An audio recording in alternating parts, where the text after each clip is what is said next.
नमस्कार। मैं अरुण कुमार पीएससी अड्डा के यूट्यूब चैनल पे आप सभी का हार्दिक हार्दिक स्वागत करता हूं। रात को 9:15 हो गए हैं और रोज की तरह मैं अरुण कुमार आयोग का जो टॉपिक है, या हम ये कहें कि आयोग जो यूनिट है हमारी यूनिट नंबर 10, उसको लेके आपके समक्ष आ गया हूं। तो उम्मीद करता हूं कि आप लोग अच्छे होंगे और आप लोगों की जो पढ़ाई है वो अच्छी चल रही होगी। नोटिफिकेशन के संबंध में मैं पिछले कई दिनों से आप लोगों से चर्चा कर रहा था और आप लोगों को पता चल ही गया होगा। कल जो है शाम को जो मध्य प्रदेश पीएससी है, एमपी पीएससी है, आपका जिस एग्ज़ाम की आप तैयारी कर रहे हैं वही संस्था है जिसने कल कैलेंडर आउट किया है 2023-24 के लिए। आप लोगों ने देख लिया होगा, नहीं देखा है तो आप लोग पीएससी जो है एमपी पीएससी के साइट पे जाइए, वहाँ पे आपको कैलेंडर मिल जाएगा और आप कैलेंडर को डाउनलोड कर लीजिए। वहाँ पे देख लीजिए कि आपको जो नोटिफिकेशन है, जो कैलेंडर है वो तो दिखेगा, नोटिफिकेशन भी बहुत जल्दी आने वाला है। अगर कैलेंडर उन्होंने दे दिया है इसका मतलब है कि आपको पता चल गया होगा कि जो एग्ज़ाम है आपकी 21 मई को प्रस्तावित है, एमपी पीएससी 2022 प्रीलिम्स के लिए, है ना। तो उसके संबंध में तो हम चर्चा करेंगे ही थोड़ा बहुत। इसके अलावा जो हमारा टॉपिक है राष्ट्रीय हरित न्यायाधिकरण या अधिकरण नेशनल ग्रीन ट्रिब्यूनल, इस पे हमने बहुत सारी बातें कल कर ली थी, चर्चा कर ली है। आज हम उसको थोड़ा सा रिवाइज करते हुए आगे बढ़ेंगे और इस टॉपिक को आज हम कंप्लीट करेंगे। लेकिन उसके पहले तो ये है कि फटाफट जो है चैनल से आप लोग जुड़ जाइए। जितने लोग नहीं जुड़े हैं वो फटाफट आ जाइए, चैनल से जुड़ जाइए। आपको पता है 9:15 में मैं डेली आयोग की क्लास लेता हूँ, चैनल से जुड़िए। और जितने लोग जुड़ गए हैं उनके लिए काम ये है, वो जो चैनल की लिंक है उसको फटाफट ज़्यादा से ज़्यादा लोगों तक शेयर कर दीजिए। और आपको पता है कि ये जो क्लासें हैं बहुत महत्वपूर्ण है और आपको अब ये भी पता चल गया होगा कि 150 दिन मान लीजिए आप यहाँ से, अगर आपने 150 दिन अच्छी मेहनत की, कड़ी मेहनत की, 7 से 8 घंटे निकाले, तो 80 प्लस नंबर लाने में कोई दिक्कत नहीं होगी। इसमें मैं, या हम ये कहें कि पीएससी अड्डा जो है आपकी पूरी मदद करेगा। हम लोग 2 क्लास रेगुलर ले रहे हैं, आपको पता चल ही गया है। एक तो रात 8 बजे हम लोग एमपीजी के डिस्कस करते हैं, है ना। एमपीजी के क्लास लेके मैं आता हूँ। इसके अलावा 9:15 में मैं रोज रात को आयोग की क्लास जो कि लेके आपके समक्ष उपस्थित हुआ हूँ, तो ये क्लास लेता हूँ। आप इन क्लास को अटेंड कीजिए। यहाँ से आपका कम से कम 30 से 40 जो नंबर है आपका कवर अप होगा। 30 से 40 नंबर की तैयारी आपकी 2 यूनिट से हो जाएगी, 2 सेक्शन से। इसके अलावा अन्य क्लास भी हम लोग बहुत जल्दी शेड्यूल करेंगे, क्योंकि अब शेड्यूल भी आ गया है, कैलेंडर भी आ गया है, तो अन्य जो क्लास है वो बहुत जल्दी शुरू होने वाली है ना। और ये जो आयोग की क्लास है ये तो लगभग अपने आखिरी दौर में चल रही है, ज़्यादा आयोग बचे नहीं, मुश्किल से 3 से 4 दिन के अंदर पूरा का पूरा जो आयोग है वो ख़त्म हो जाएगा। तो उम्मीद भी ये करता हूँ कि आप लोग अभी अच्छे से पढ़ रहे होंगे और आप लोगों को अभी तक जितना हमने पढ़ाया है आयोग की क्लास में वो सारा जो आयोग है वो आप लोगों को अच्छे से क्लियर होगा। तो चैनल से फटाफट जुड़िए और चैनल की जो लिंक है उसको ज़्यादा से ज़्यादा लोगों तक शेयर कर दीजिए। उसके बाद हम राष्ट्रीय हरित अधिकरण या नेशनल ग्रीन ट्रिब्यूनल को पढ़ेंगे। फटाफट कीजिए, उसके 1 मिनट बाद हम शुरू करते हैं टॉपिक को।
चलिए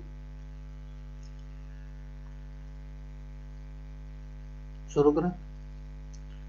जैसे कि मैंने कल बता दिया था आप लोगों को बहुत अच्छे से कि जो नेशनल ग्रीन ट्रिब्यूनल है ये पर्यावरण एक प्रकार की अदालत है पर्यावरण से संबंधित, और इसका मुख्य उद्देश्य है जो पर्यावरणीय मामले हैं उनका निपटारा करना।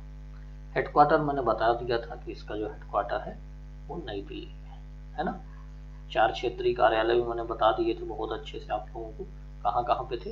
एक तो पुणे में था, एक भोपाल में था, एक कलकत्ता में था और एक चेन्नई में था, है ना। स्थापना एक्ट के माध्यम से हुई थी। पहले बिल लाया गया कहाँ पे, संसद में, उसे पास किया गया और जब ये पास हो गया तो अधिनियम बने 2010 के अधिनियम। स्थापना बहुत अच्छे से याद रखें, 10 अक्टूबर 2010 को इसकी स्थापना हुई थी।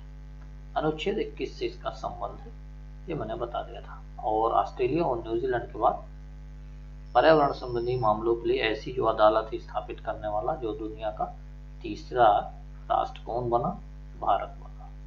ठीक है। इसके अलावा हम लोगों ने संरचना भी देख ली थी कि एक अध्यक्ष होंगे, 10 न्यायिक सदस्य होंगे और 10 विशेषज्ञ होंगे। पहले अध्यक्ष की बात हमने कर ली थी, लोकेश्वर सिंह पांटा जी थे और आदर्श कुमार गोयल जी हैं वर्तमान में, AK गोयल जी, है ना। उम्मीद करता हूँ कि ये बातें आप लोग समझ गए। इसके अलावा जो योग्यता थी वो भी कल हमने बहुत अच्छे से बता दिया था। सुप्रीम कोर्ट का न्यायाधीश, किसी उच्च न्यायालय का न्यायाधीश जो होगा वो NGT का अध्यक्ष होगा, चाहे वो सेवानिवृत्त हो या वर्तमान में। न्यायिक सदस्य के लिए मैंने बता दिया था सुप्रीम कोर्ट या हाई कोर्ट का वर्तमान या सेवानिवृत्त न्यायाधीश हो। विशेषज्ञ के लिए हमने बताया था मास्टर ऑफ इंजीनियरिंग, प्रौद्योगिकी में मास्टर, ये सब चीजें होनी चाहिए। 5 वर्ष कार्यकाल, पर्यावरण के क्षेत्र में काम करने का अनुभव। नियुक्ति एवं सेवा शर्तें मैंने बता दी थी। नहीं, आज हम यहाँ से, हमने कल इसको नहीं डिस्कस किया था, आज हम इसको डिस्कस करेंगे। ठीक है, तैयार हैं आप लोग?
चलिए अब देखते हैं नियुक्ति एवं सेवा शर्तें। ध्यान रखना, इसके अध्यक्ष की नियुक्ति, इसके अध्यक्ष की बात कर रहे हैं, NGT के अध्यक्ष की बात कर रहे हैं। इनकी जो नियुक्ति है ना, वो भारत के जो मुख्य न्यायाधीश हैं, यानी कि सुप्रीम कोर्ट के जो चीफ जस्टिस हैं, जिनको हम CJI कहते हैं, उनकी सलाह पर केंद्र सरकार द्वारा की जाएगी। क्लियर है? अध्यक्ष की नियुक्ति कैसे करेंगे? केंद्र सरकार। किनकी सलाह पर? CJI की सलाह पर। याद रहेगा अध्यक्ष की नियुक्ति कैसे होगी? केंद्र सरकार द्वारा। किस प्रकार से होगी? तो मुख्य न्यायाधीश के सलाह के बाद होगी। ठीक है ये बात?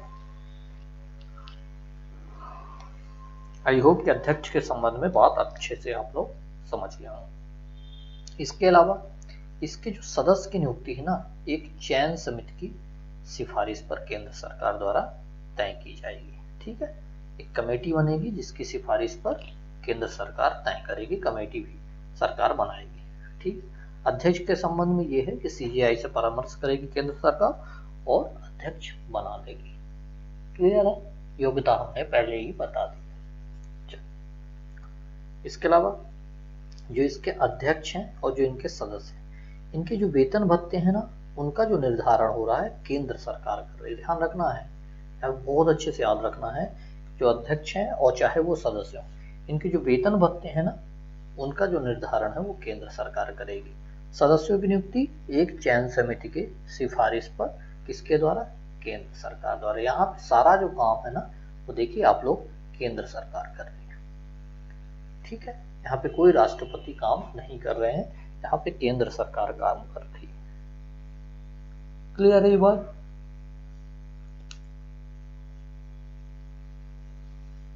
याद रहेगा, नियुक्ति अध्यक्ष की केंद्र सरकार, सदस्य की केंद्र सरकार, किसकी सलाह पर?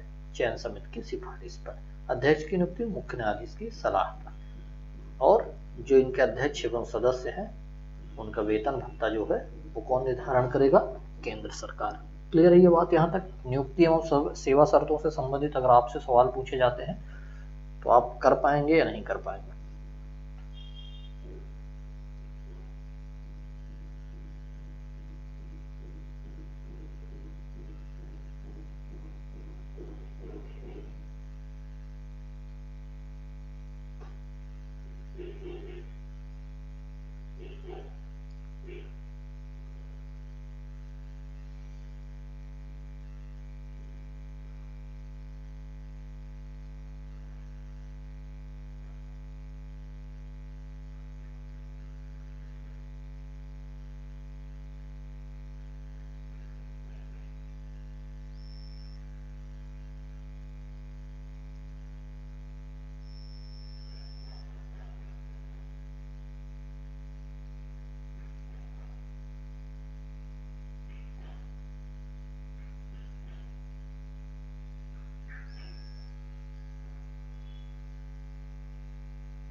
नियुक्ति एवं सेवा शर्तें हो गया, और मुझे लगता है आप लोग समझ गए होंगे, ठीक है।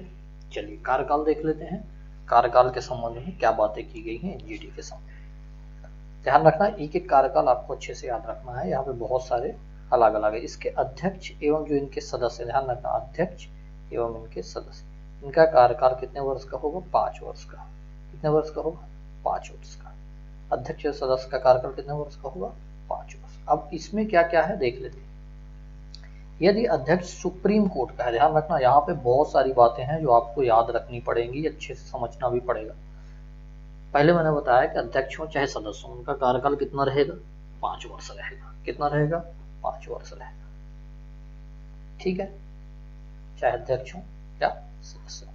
अब ध्यान रखना, यदि अध्यक्ष सुप्रीम कोर्ट का हो, यदि अध्यक्ष सुप्रीम कोर्ट के न्यायालय के हो, तो जो उनका टर्म होगा वो 5 वर्ष और 70 वर्ष। क्यों ऐसा बनाया गया? क्योंकि वो तो खुद ही रिटायर होते हैं ना 65 साल में। तो जब कोई व्यक्ति 65 साल में सुप्रीम कोर्ट से रिटायर होगा तो स्वाभाविक है कि 66वें साल में वो बन पाएगा। तो 66 से 70 तक जो भी पहले पूर्ण हो जाए उसमें, ऐसा नहीं कि 66वें साल ही बनना, हो सकता है 67 में भी बने, हो सकता है 68 में भी बने। तो ये इसलिए बनाया गया कि अगर वो सुप्रीम के कोर्ट के होंगे अध्यक्ष तो 5 से 70 यानी 5 वर्ष या 70 वर्ष जो भी पहले वो, ठीक है। अगर ये अध्यक्ष हाई कोर्ट के होंगे तो 5 वर्ष या 67 वर्ष जो भी पहले वो। अब यहाँ पे 5 वर्ष 67 कैसे हो गया भाई? यहाँ पे सिंपल सी बात है कि जो हाई कोर्ट के जज होते हैं वो 62 वर्ष में रिटायर हो जाते हैं, इसीलिए यहाँ पे अगर 62 वर्ष में रिटायर होते हैं तो 5 साल का टर्म बना दिया गया और 67 साल। तो अगर वो रिटायर होते ही अध्यक्ष बन जाते हैं तो इसका मतलब है कि वो 62 साल से 67 साल तक अध्यक्ष रहेंगे, ठीक है। दोनों की स्थिति में इसलिए अलग अलग रखा गया है कि अगर अध्यक्ष सुप्रीम कोर्ट से होंगे तो 570 और अगर हाई कोर्ट से होंगे तो 567, ठीक है। क्लियर है बात? चलो अब मुझे लगता है ये बात अच्छे से क्लियर हो गई। यदि न्यायाधीश न्यायिक सदस्य, ध्यान रखें न्यायिक सदस्य की बात करें, हमने बोला था ना 10 से 20 न्यायिक सदस्य होंगे और 10 से 20 विशेषज्ञ सदस्य होंगे। याद है कि नहीं याद है आप लोगों को?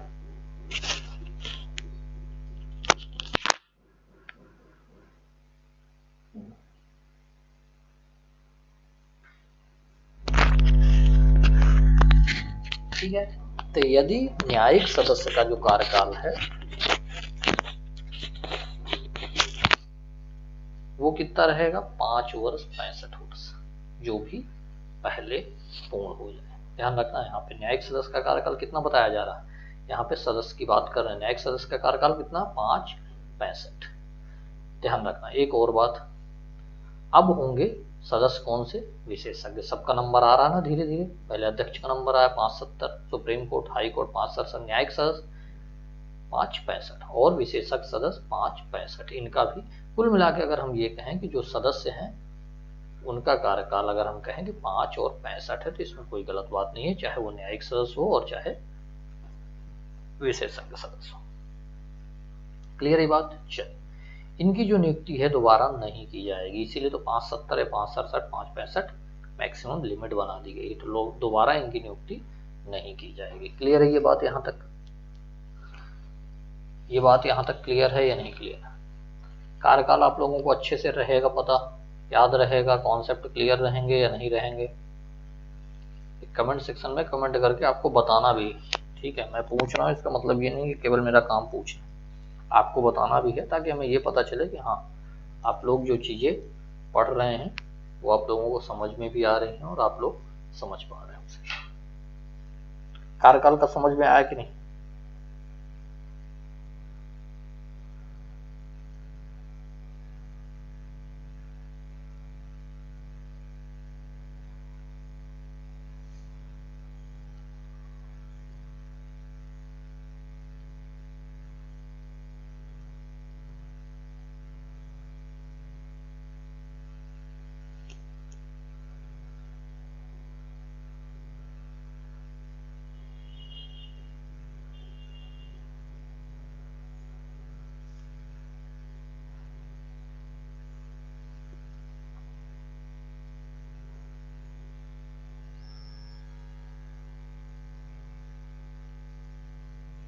कार्यकाल क्लियर है। चलिए आगे बढ़ें।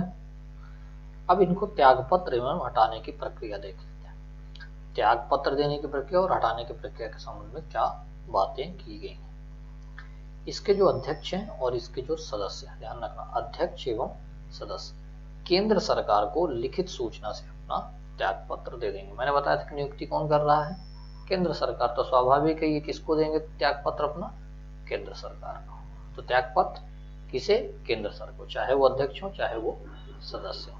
ठीक है, याद रहेगा आप लोगों को। चलो आगे बढ़े। इसके जो अध्यक्ष हैं और जो सदस्य हैं उनको सुप्रीम कोर्ट के मुख्य न्यायाधीश की सलाह, ध्यान रखना। एक तो मैंने बताया ये खुद से अपना त्यागपत्र दे रहे हैं, किसे दे रहे हैं, केंद्र सरकार। इसके अलावा कुछ अध्यक्ष एवं सदस्य को हटाने की भी कोई प्रक्रिया होगी, तो अध्यक्ष एवं सदस्य को सुप्रीम कोर्ट, ध्यान रखना सुप्रीम कोर्ट के जो सीजेआई हैं उनकी सलाह पर केंद्र सरकार द्वारा निम्न आधारों पर हटाया जा सकता है। यानी कि एक तो ये है कि खुद से अपना त्यागपत्र दे देंगे, तो किसे देंगे, केंद्र सरकार को। अब अगर ऐसी स्थिति होती है कि इनको किस प्रकार से हटाया जाएगा, तो ध्यान रखना है कि चाहे वो अध्यक्ष हो या सदस्य हो, उनको सीजेआई की सलाह करके निम्न आधारों पे केंद्र सरकार हटा देगी।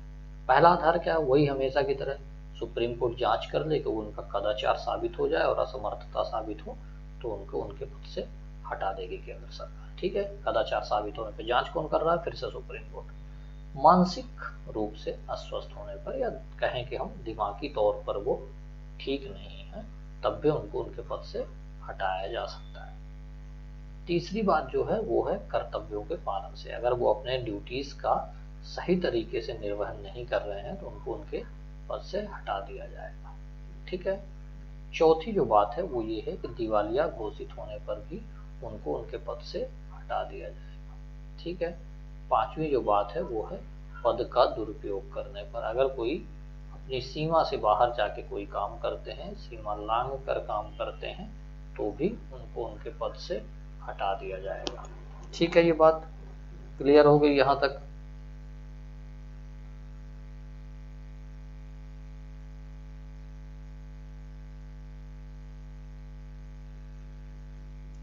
त्यागपत्र और हटाने की प्रक्रिया क्लियर है, अच्छे से पता रहेगा।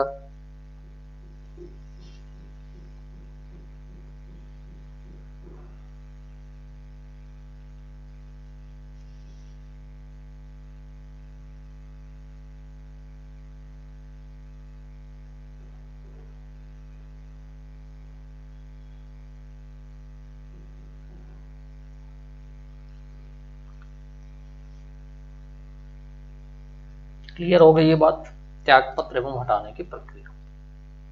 ठीक है, कार्यकाल क्लियर हो गया, त्यागपत्र एवं हटाने की प्रक्रिया क्लियर हो गई। आगे बढ़े, चलिए इनका फंक्शन देख ले हम लोग, क्या काम है एनजीटी का, है ना।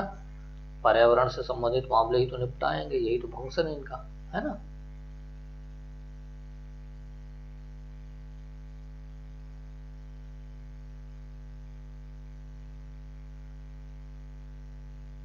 चलिए फंक्शन देख लेते हैं।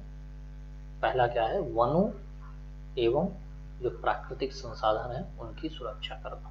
ठीक है, वनों को नुकसान ना हो, प्राकृतिक जो संसाधन है उनको कोई नुकसान नहीं होना चाहिए, ऐसी चीजों की जो सुरक्षा करने की जिम्मेदारी है किसके पास है, एनजीटी के पास।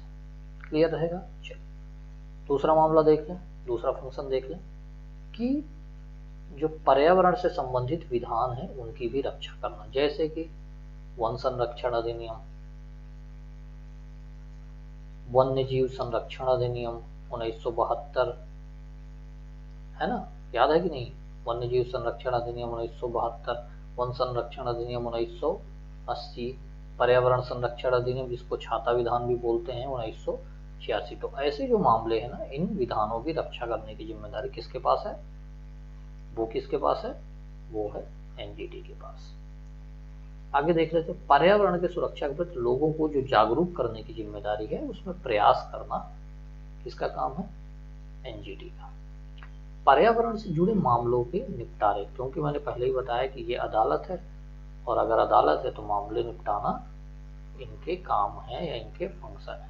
तो पर्यावरण से संबंधित जो मामले हैं वो निपटाए जाएंगे एनजीटी के द्वारा।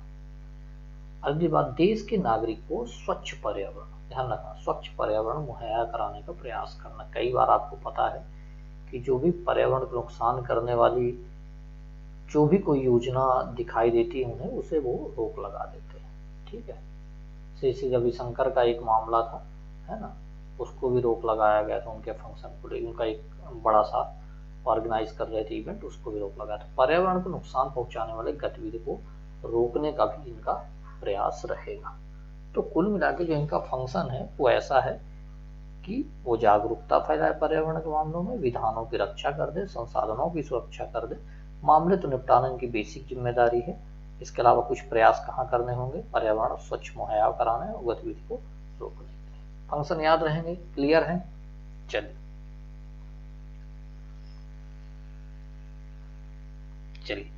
शक्तियां एवं महत्वपूर्ण कुछ अन्य चीजें देख लेते। पर्यावरण के से संबंधित कानून के तहत एनजीटी की 7 प्रकार की, एक प्रकार की इनको पावर दी गई है। कितने प्रकार की पावर है इनके पास, 7 प्रकार की, जिसके तहत ये मामले को निपटाते हैं।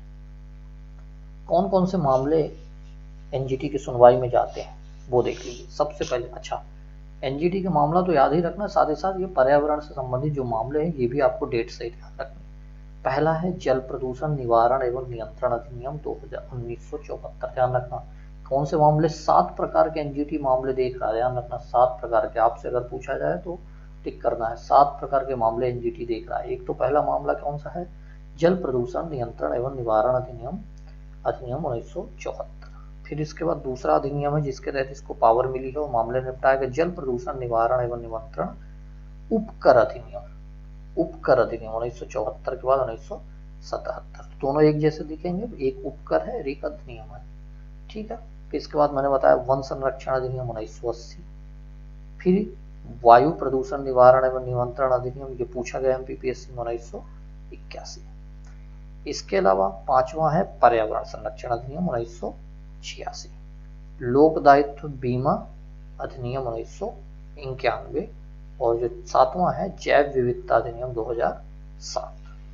ठीक है, इन सभी कानून के तहत केंद्र सरकार द्वारा किए गए निर्णय को एनजीटी में चुनौती दी जा सकती है।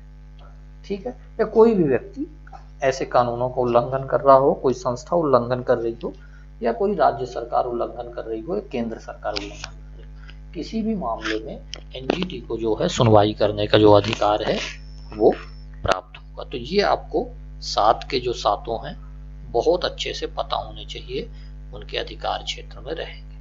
पहला जल प्रदूषण, दूसरा उपकर है जल प्रदूषण में। तीसरा वन है संरक्षण अधिनियम, फिर वायु है, फिर पर्यावरण है, फिर लोक दायित्व बीमा है, फिर जैव विविधता अधिनियम 2002 है। क्लियर रहेगा कहां से शक्तियां उनको मिल रही हैं, ये बात आप लोगों को याद रहेगा।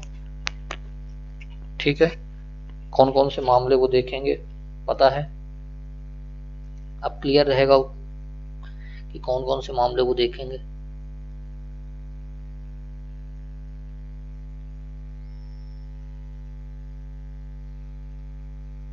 ठीक है, क्लियर है मामला। चलिए आगे बढ़े, अब हम देखेंगे कुछ अन्य चीजें क्या बात की गई हैं इस पे।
चल बढ़े आगे, शुरू करें। कोई डाउट, कोई सवाल आपके या कोई परेशानी?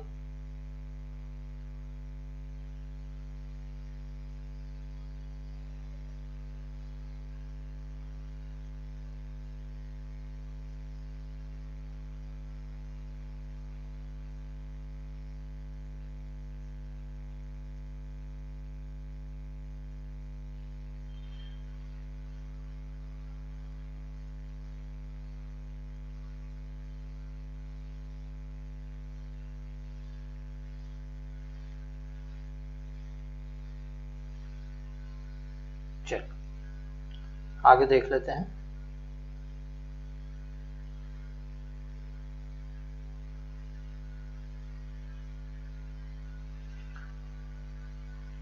वन्य जीव संरक्षण अधिनियम, ध्यान रखना 1972, वन्य जीव संरक्षण अधिनियम 1972 को अनुसूचित जाति एवं अन्य परंपरागत वन निवासी अधिनियम 2006 को एनजीटी के अधिकार क्षेत्र से बाहर रखा गया है। यहीं पे आपको जो है सवाल देके कंफ्यूज किया जाएगा। आपको लगेगा वन संरक्षण अधिनियम है, पर्यावरण संरक्षण अधिनियम है, जैव विविधता संरक्षण अधिनियम है, तो अगर सारे मामले हैं तो वन्य जीव संरक्षण अधिनियम भी होगा, है ना। तो ध्यान रखना 1972 का वन्य जीव संरक्षण अधिनियम इसमें शामिल नहीं है। बहुत अच्छे से यहाँ पे आप लोग इसे स्टार मार्क कर लीजिए, यहीं से क्वेश्चन बनने वाला है, आप लोग ध्यान रखना। यहाँ पे आपको बिल्कुल कंफ्यूज नहीं हो। एक महत्वपूर्ण पर्यावरण मामला है या एक्ट है जिसको इसमें शामिल नहीं किया गया है, तो वो आपको अच्छे से याद रखना है। कौन सा मामला है? वन्य जीव संरक्षण अधिनियम 1972। क्लियर, ये बात याद रहेगा आप लोगों को। और दूसरा कौन सा है? परंपरागत वन निवासी अधिनियम 2006। दो मामले जो हैं अधिकार क्षेत्र से बाहर रखे गए, एक 1972 का मामला वन्य जीव और एक वन निवासी अधिनियम 2006 को एनजीटी के बाहर रख दिया गया। ठीक है, ये बात याद रहेगा आप लोगों को।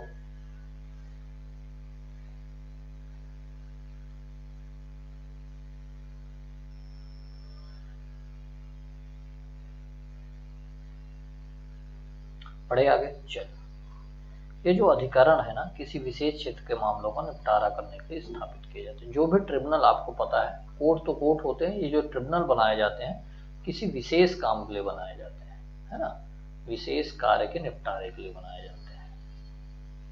ठीक है, क्लियर ये बात, याद रहेगा आप लोगों को। आगे बढ़े, कुछ अन्य महत्वपूर्ण तथ्य देख लेते हैं। क्या है? जो अन्य बातें जिसका संबंध इस अधिकरण से है या इससे जुड़े हुए कोई अन्य बातें हैं जो आपके लिए इंपॉर्टेंट है, उसको समझ लेते हैं। ठीक है,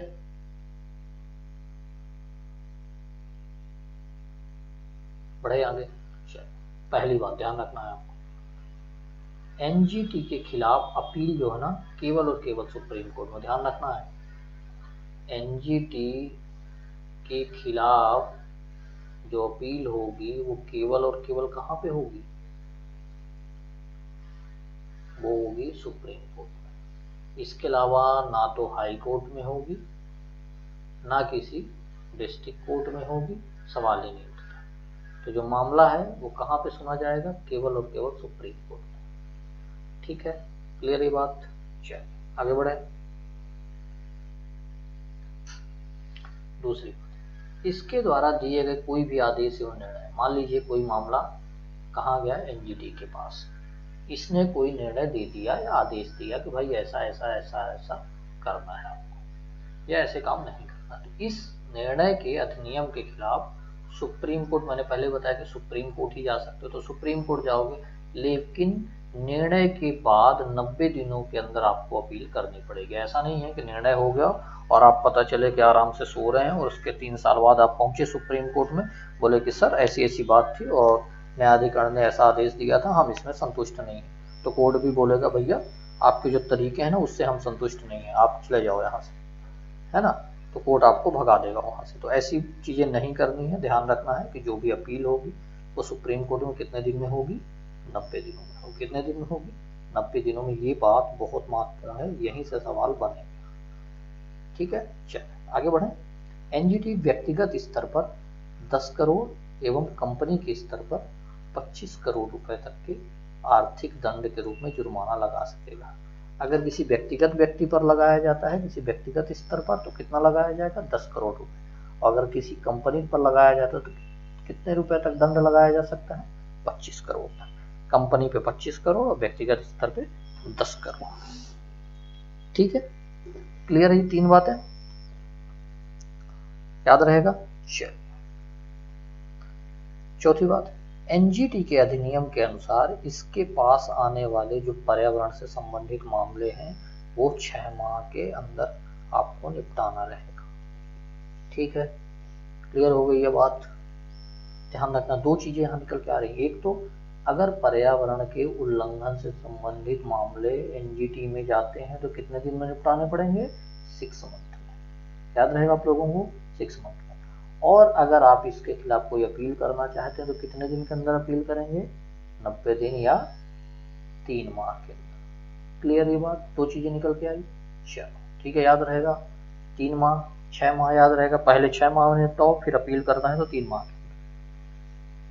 ठीक है, व्यक्तिगत स्तर पर 10 करोड़ और कंपनी के स्तर पर कितना? कंपनी के स्तर पर कितना होगा? कंपनी के स्तर पे 25 करोड़ रुपए। ठीक है, चलिए। एनजीटी अधिनियम का पालन ना करने पर दंड के रूप में एक निश्चित समय के लिए जेल भी मिल सकती है, जो अधिकतम 3 वर्ष के लिए बढ़ा दी जा सकती है। ठीक है, कुल मिला के हम ये कहें कि अगर एनजीटी को लगता है कि इसे जेल भेजना चाहिए तो अधिकतम 3 वर्ष तक जेल भेजा जा सकता है, किसी भी कंपनी मालिक या कंपनी या व्यक्तिगत स्तर पर जो भी मामले हों। अगर कंपनी के खिलाफ है तो स्वाभाविक है कि उसका डायरेक्टर ही उसके लिए दोषी होगा। तो कितने मंथ तक या कितने साल तक है मैक्सिमम लिमिट जब आप जेल जा सकते हैं? वो लिमिट है 3 वर्ष। याद रहेगा आप लोगों को? क्लियर है यहाँ तक बातें? चलिए, आई होप कि आप लोग एनजीटी को बहुत अच्छे से समझ रहे होंगे। एनजीटी से क्वेश्चन बनेंगे और यहाँ पे कॉन्सेप्ट एवं फैक्ट दोनों बहुत ज्यादा है। ठीक है,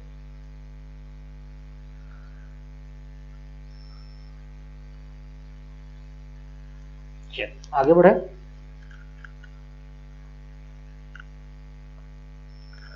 अन्य कुछ महत्वपूर्ण बातें देख लेते हैं एनजीटी के संबंध में जो आपके एग्जाम के लिहाज से महत्वपूर्ण रहेंगे।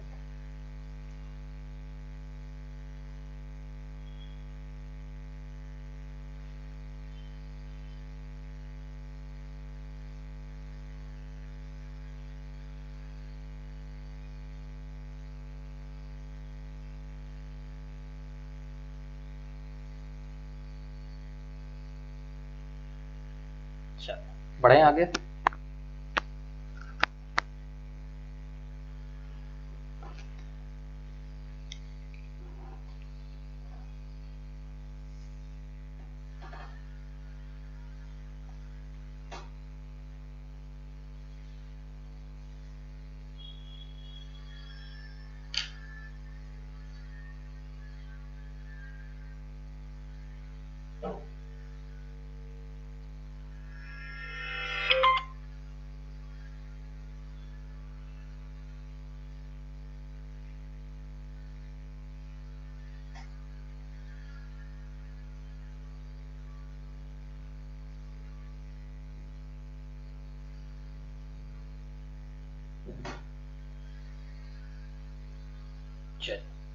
महत्वपूर्ण तथ्य में क्या है, 2012 में क्या हो रहा है, 2012 में खुले में कचरा जलाने पर पूर्णतः एनजीटी ने प्रतिबंध लगा दिया था। बहुत अच्छे से याद रखना इस बात को कि एनजीटी ने क्या किया कि खुले में कचरा जलाने पर रोक लगाई। कब लगाई? 2012 में।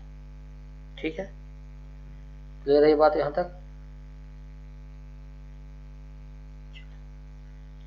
दूसरी बात देख लेते हैं कि 2015 में क्या डेवलपमेंट हो रहा है। दिल्ली एनसीआर में 10 वर्ष से अधिक पुराने डीजल वाहनों पर प्रतिबंध लगा दिया, ध्यान रखना है। इसीलिए वहां पे जो है कारें बहुत बिकी थी। 2015 में दिल्ली एनसीआर बल्कि कहें तो दिल्ली में नहीं, दिल्ली एनसीआर में नेशनल कैपिटल रीजन में, है ना, गाजियाबाद वगैरह, फरीदाबाद वगैरह ये सब आते हैं, गुड़गांव वगैरह। तो 2015 में क्या हुआ, दिल्ली एनसीआर में 10 वर्ष से अधिक जो पुराने डीजल वाहन थे उस पर रोक लगा दी गई। इसलिए अब वहां पे